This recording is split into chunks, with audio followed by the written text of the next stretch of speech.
আলহামদুলিল্লাহ ওয়াহদা ওয়াসসালাতু ওয়াসসালামু আলা মান লা নাবিয়্যা বা'দা। আমি আব্দুল্লাহ বিন আব্দুর রাজ্জাক। প্রায় ৩ কোটি ৩.৫ কোটি যে জনগণ আছে তাদেরই একজন প্রতিনিধি বলতে পারেন।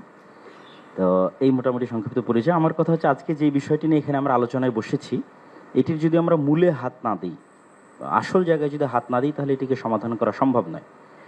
বাংলাদেশে যে সকল ধর্মের মধ্যে সম্প্রীতি বিরাজ করে, তার সবচেয়ে বড় উদাহরণ হচ্ছে সাইফুল ইসলাম আলিফ হত্যার পরও বাংলাদেশে কোথাও কোনো প্রকার দুর্ঘটনা সংঘটিত হয়নি।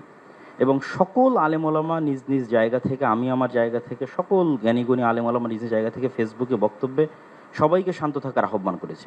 সুতরাং আমাদের দেশে সাম্প্রদায়িক সম্প্রীতি আছে, কথা শতভাগ সত্য। তারপরও আমাদেরকে বসতে হচ্ছে কেন?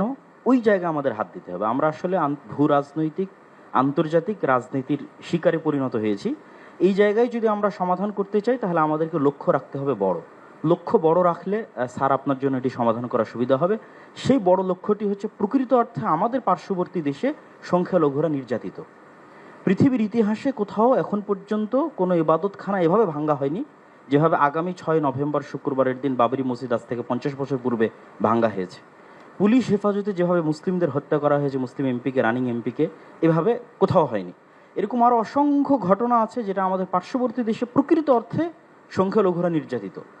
আমাদের দায়িত্ব মানুষ হিসেবে এবং তাদের পার্শ্ববর্তী দেশ হিসেবে, এবং 47-এ আমরা যে ওয়াদা দিয়ে এই দেশটাকে স্বাধীন করেছিলাম, সেই ওয়াদা রক্ষার্থে আমাদের দায়িত্ব হচ্ছে আমাদের পার্শ্ববর্তী দেশের সংখ্যালঘু নির্যাতনের প্রতিবাদে আমাদেরকে আওয়াজ ওঠানো।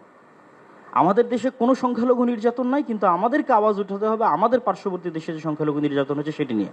এই জন্য আমি আহ্বান জানাবো আমাদের মাননীয় প্রধান উপদেষ্টার প্রতি, যে তিনি যেন এই বিষয়টির প্রতি দৃষ্টি দেন। এবং সবাই আপনার সাথে আছে। গতকাল রাজনৈতিক দলগুলোকে দেখেছেন, আজকে ধর্মীয় নেতাদের দেখছেন, সকলেই আপনার সাথে আছে। এবং আপনার হাতকে মজবুত করার জন্য দেশে যে জাতিগত ঐক্য তৈরি হয়েছে, এটিকে আপনি সাহস হিসেবে